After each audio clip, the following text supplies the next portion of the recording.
الحمد لله رب العالمين والصلاة والسلام على سيد الأنبياء والمرسلين وعلى آله وأصحابه أجمعين أما بعد.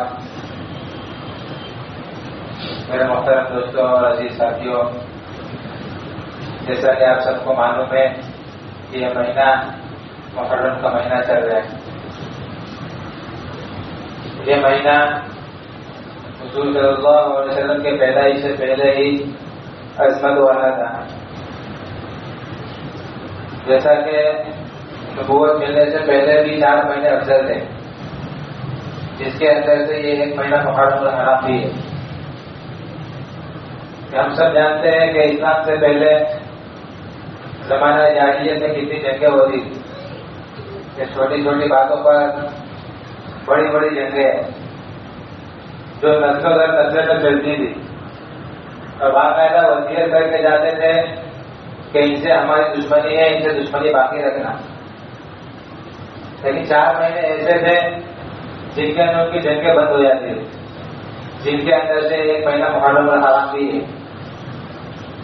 تو یہ مہینہ شروع سے ہی افضل چلا ہے اور فضیلت والا چلا ہے. اس مہینے کے روزے کو ایسا بتایا کہ حدیث شریف کے اندر کہ من صام یوما من المحرم فله بكل يوم 30 یوما، کہ اس مہینے میں ایک دن کا روزہ رکھنا دوسرے مہینوں میں 30 دن کا روزہ رکھنے کے برابر ہے. یعنی محرم الحرام میں اگر کوئی انسان ایک روزہ رکھتا ہے تو دوسرے مہینے میں 30 روزہ رکھنے کے برابر ثواب ملتا ہے. جس طرح فرض نمازوں کے بعد قیام اللیل کے اندر اللہ تعالیٰ کو نمازیں پڑھنا بہت پسند ہے، تو اسی طرح رمضان کے روزوں کے بعد جو فرض روزہ ہوتا ہے تو اس کے بعد نفل روزے جتنے بھی ہیں تو اللہ تعالیٰ کو اس مہینے میں روزہ رکھنا پسند ہے. تو یہ مہینہ بہت افضل ہے، اور اس مہینے کو آپ حضرت حسین رضی اللہ تعالیٰ عنہ کی شہادت کے نام کے زیادہ جانتے ہیں. لیکن اس کے اندر ایک اور عظیم شخصیت ان کی بھی شہادت ہوئی یک محرم الحرام کو، جن کے بارے میں اور آپ نہیں جانتے. حضرت عمر فاروق رضی اللہ تعالیٰ عنہ کہ ان کی شہادت بھی کب ہوئی؟ اسی مہینے میں 1 تاریخ کو، جن کے بارے میں ہمیں اور آپ کو علم نہیں ہے. اور کتنے جلیل القدر صحابی تھے شاید پوری دنیا جانتی ہے. آج ان کی تاریخ کو مٹانے کے لیے ہمارے دشمن اس کو پیچھے دوڑ رہے کہ ان کی تاریخ کو مٹا دیا جائے. حضرت عمر فاروق رضی اللہ تعالیٰ عنہ کی تاریخ کو کتابوں سے مٹا دیا جائے. ایسے جلیل القدر صحابی، تو ان کی شہادت بھی اسی مہینے کے اندر ہوئی. اور جب ان کی شہادت ہوئی تو اتنے جلیل القدر صحابی کہ جن کی شہادت کو ہم نے اور آپ نے بھلا دیا کہ ہم صرف حضرت حسین رضی اللہ تعالیٰ عنہ کی شہادت سے اس مہینے کو پہچاننے لگے. لیکن یہ مہینہ تو پہلے سے ہی افضل چلا ہے، تو اس کے اندر تو ہمیں روزہ رکھنا چاہیے، نمازیں پڑھنی چاہیے، نہ کہ ہمیں جلسے جلوس کرنا چاہیے. ہم جلسے جلوس اس لیے کرتے ہیں کہ ہم اس کو مسلمانوں کی شان سمجھتے ہیں، لیکن یہ مسلمانوں کی شان تو نہیں کہ جلسے جلوس کرتے لیکن نمازوں کی پابندی نہیں ہوتی ہماری. اصل تو ہمارے نمازوں کی پابندی ہے کہ نمازوں کی پابندی مسلمانوں کی شان ہے. اگر جلسے جلوس میں مسلمانوں کی شان ہوتی تو حضور صلی اللہ علیہ وسلم اور صحابہ کرام رضی اللہ تعالیٰ عنہم اجمعین کبھی جنگیں لڑنے نہ جاتے بلکہ جلسے جلوس کرتے ہمیشہ. لیکن مسلمانوں کی شان تو نماز کے اندر ہے، اور آپ اسی دن اذان ہوتی رہتی ہے، ڈھول تاشے بجاتے رہتے، جلسے جلوس کرتے رہتے، ہماری نمازیں چھوٹتی رہتی ہے، ہمارے مسلمان ماں بہنیں بے پردہ ہو کر باہر گھومتی رہتی ہے، محفل سجاتی ہے، بازاروں کو سجاتی ہے. تو یہ تو مسلمانوں کی شان نہیں تھی، بلکہ مسلمانوں کو تو اس چیز سے روکا گیا کہ اپنی ماں بہنوں کو پردہ کراؤ، تو پردے میں رکھو. تو یہ ہماری کون سی شان آ گئی؟ یہ تو ہمارے مسلمانوں کے شان کے خلاف ہے کہ محرم کے اندر اور اتنے بابرکت دن کے اندر جس کے اندر اتنے سارے واقعات پیش آئے تو اس دنوں کے اندر ہم جلسے جلوس کرے اور نمازوں کو قضا کرے اور اپنے ماں بہنوں کو بے پردہ رکھ کر بازاروں کے اندر لے کر جائیں. تو یہ تو مسلمانوں کے شان کے خلاف ہے، بلکہ اس دن تو ہونا یہ چاہیے کہ ہم روزے رکھتے اور حضرت حسین رضی اللہ تعالیٰ عنہ کی شہادت کو یاد کرتے اور اپنے مسلمان ماں بہنوں کو بھی نماز کا حکم کر کے ان کو پڑھنے کا حکم کرتے کہ پردہ کرو، لیکن ہم اس کے برخلاف الٹا کر رہے.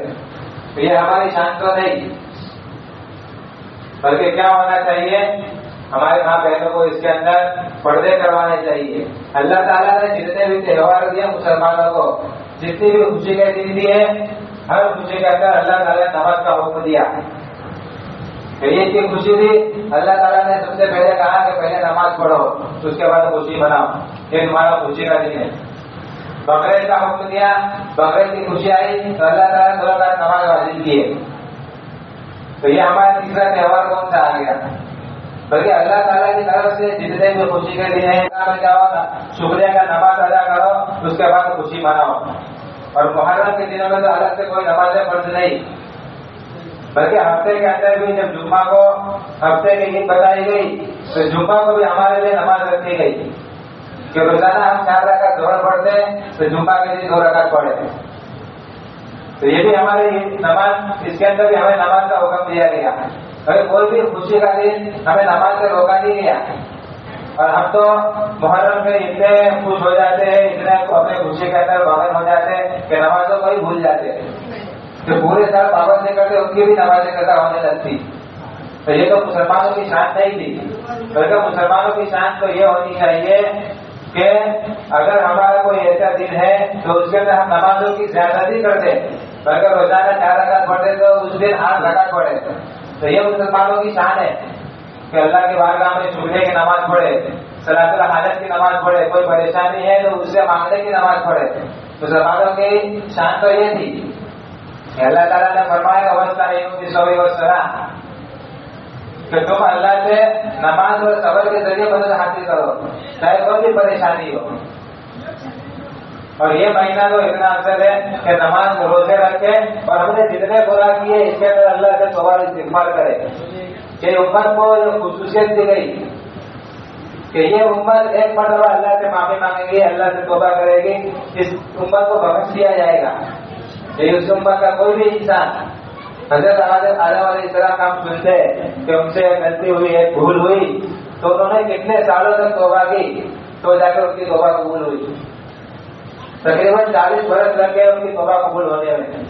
اور اس امت کو تو ایسا فرمایا گیا کہ کوئی انسان اگر ایک مرتبہ اللہ کی بارگاہ میں آ کر اس طرح بول دے کہ یا اللہ میں نے بہت گناہ کیے مجھے معاف کر دے، اگر دل سے بول دے کہ اس امت کے گناہ کو بخش دیا جائے گا.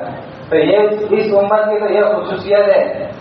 اور ہم کس چیز میں لگے ہوئے، ہمیں کبھی یہ توفیق نہیں ہوتی کہ اللہ سے معافی مانگے کہ یہ مہینہ بہت افضل ہے تو اس کے اندر ہماری نماز کی پابندی ہو، روزے کی پابندی ہو، کم سے کم 2 دن ہمیں تو روزہ رکھنا ہی چاہیے.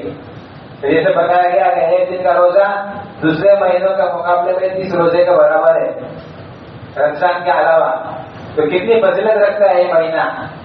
اور یہ مہینہ تو پہلے سے، جیسے پچھلے ہفتے مفتی صاحب نے بتایا تھا کہ پہلے سے ہی فضیلت والا چلا آ رہا ہے.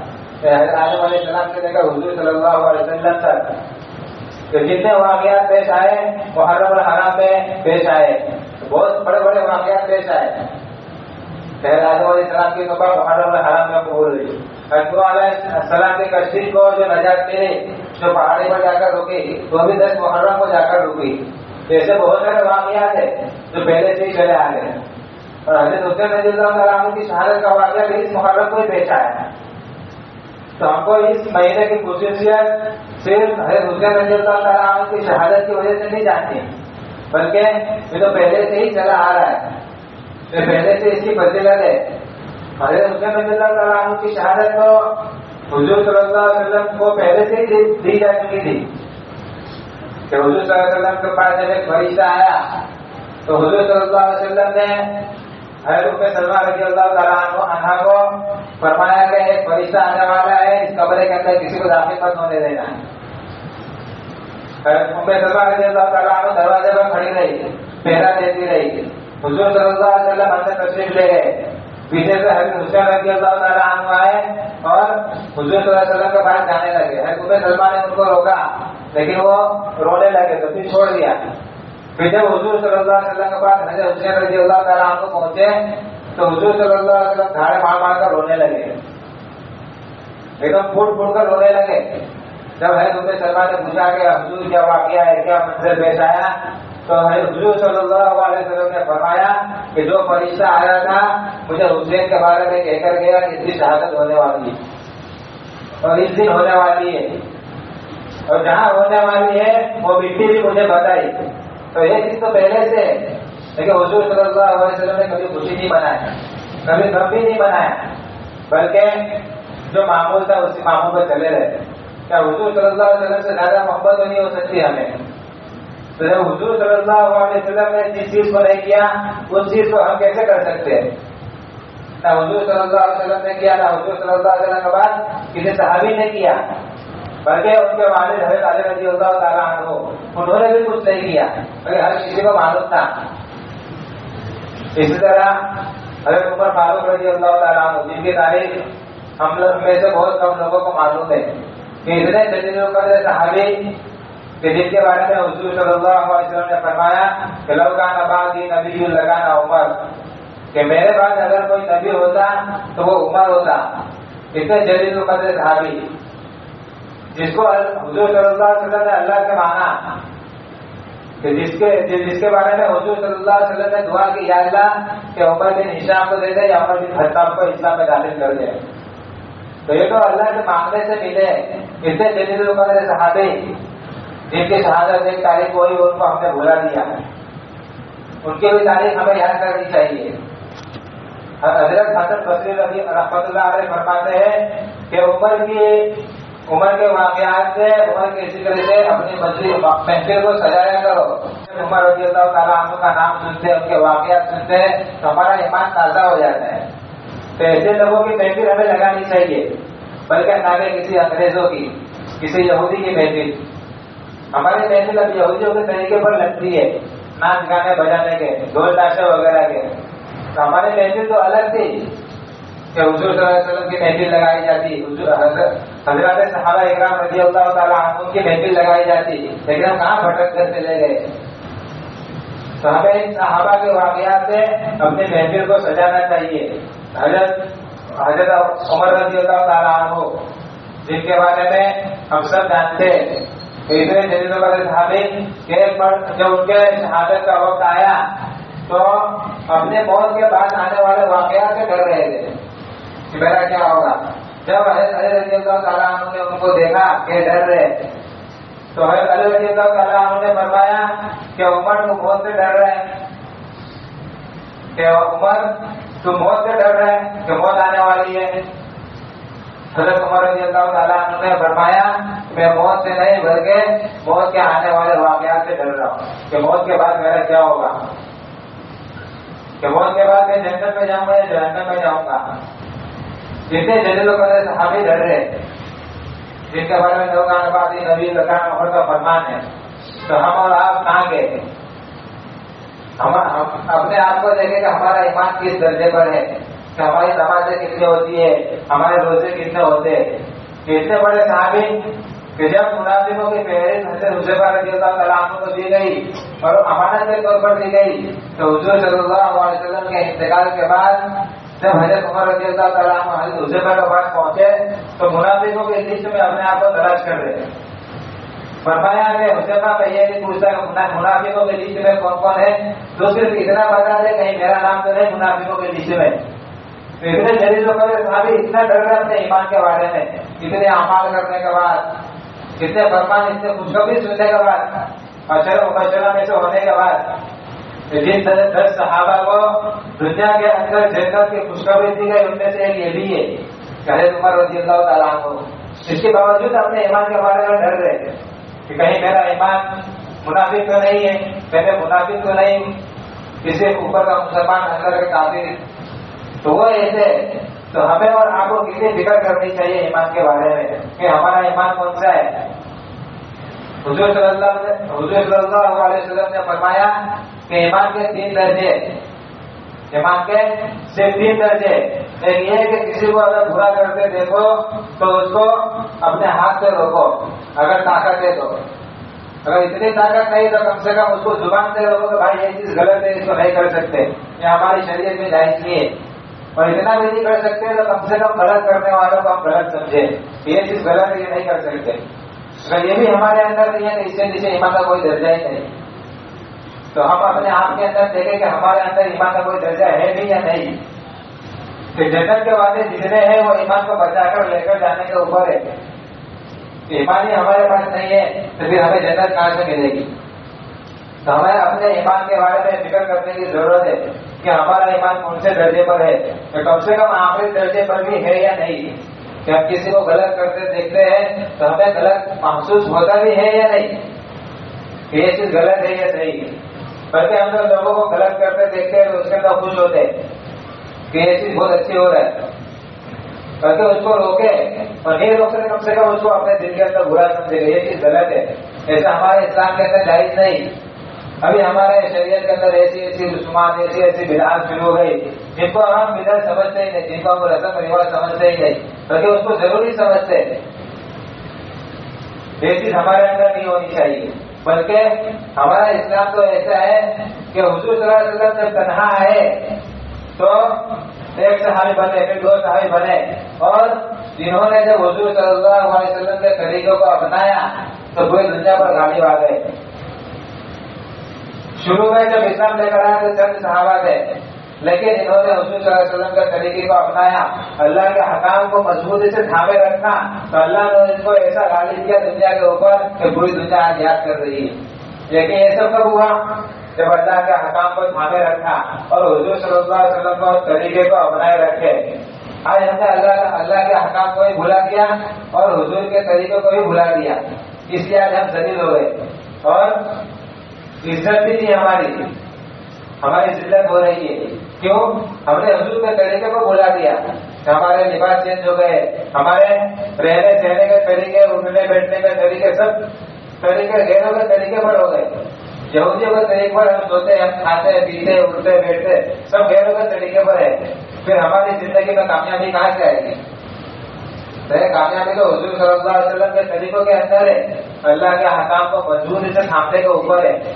ہم یہ سمجھتے ہیں کہ ہم نماز پڑھیں گے تو ہمارا کام کیسے چلے گا، اگر ہم جو ہے کہ نماز میں مشغول ہو جائیں گے تو ہمارا 10 منٹ ضائع ہو جائے گا۔ ایسا نہیں، حضور حضرات صحابہ اکرام نے بھی نماز کی پابندی کر کے بتائی، لیکن ان کا تو کبھی نقصان نہیں ہوا، بلکہ وہ تو کامیاب ہوتے چلے گئے۔ ہم سنتے ہیں کہ جب وہ شروع میں آئے تو اللہ نے ان کو آزمایا، اور کیسے آزمایا کہ فاقہ کرنے پڑے، کہ 1 دن کا کھاتے تھے 2 دن کا نہیں کھاتے تھے، 3 دن تک فاقے کیے صحابہ کرام نے، اور جب اس پر جمے رہے تو اللہ نے کیسا انعام دیا کہ کتابوں میں آتا ہے، علماء کرام فرماتے ہیں کہ ایک صحابی کا جب انتقال ہوتا تھا تو ان کی کتنی اور کتنی اولادیں ہوتی تھی، اور جب وراثت تقسیم ہوتی تھی تو پھاوڑے کے ذریعے ان کے وراثت تقسیم ہوتی تھی، سونے چاندی کے سکے پھاوڑے کے ذریعے تقسیم کیے جاتے تھے۔ اللہ نے اتنا نامہ تھا کہ کس چیز کے اوپر؟ اللہ کے حکام کو اور حضور صلی اللہ علیہ وسلم کے طریقے کو مضبوطی سے تھامنے کے اوپر، نہ کہ کمانے کے اوپر۔ ہم نے اپنی زندگی کو کمانے کے اندر اتنا مشغول کر دیا کہ ہم اپنے مقصد کو ہی بھول گئے کہ اللہ تعالیٰ نے تو ہمیں اپنی عبادت کے لیے پیدا کیا، اپنی پہچان کرنے کے لیے پیدا کیا، تاکہ تم ایمان والے ہو تو ہمیں پہچانو، اللہ کی عبادت کرو۔ اور اللہ تعالیٰ نے کیا فرمایا کہ زمانے جاہلیت میں جب صحابہ اکرام ایمان لے کر آئے تو مکہ والے سے اللہ تعالیٰ نے فرمایا وَإِذَا قِيلَ لَهُمْ آمِنُوا كَمَا آمَنَ النَّاسُ، کہ اے کفار مکہ تم اس طرح ایمان لے کر آؤ جس طرح یہ لوگ ایمان لے کر آئے۔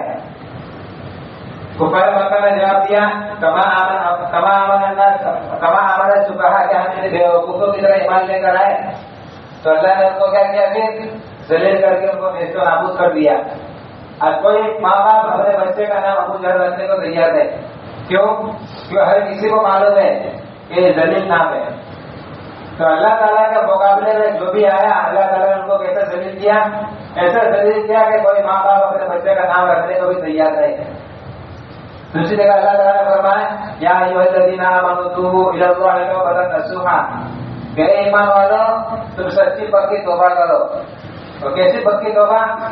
کہ اپنے دل سے اللہ کے سامنے معافی مانگو، اپنے دل سے اللہ کو کہو کہ یا اللہ اپنے دل سے گناہ کیا معاف کر دے، اللہ ایک مرتبہ معاف کر دے گا۔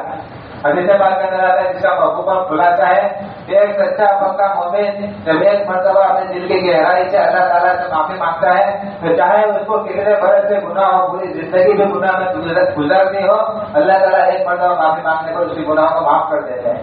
تو اللہ تعالیٰ کا اتنا غفور الرحیم ہے، اور یہ بابرکت مہینہ فضیلت والا مہینہ چل رہا ہے، تو اس کے اندر ہم نمازوں کی پابندی کریں، نفل روزے کی پابندی کرے، کم سے کم ہمارا 9، 10 یا پھر 10، 11 تاریخ کو ہم روزہ رکھیں۔ اس کی بہت ساری فضیلت ہے، جیسے ایک فضیلت ہم نے سنی کہ ایک روزہ رکھنے کا ثواب 30 روزے کے برابر ہوتا ہے۔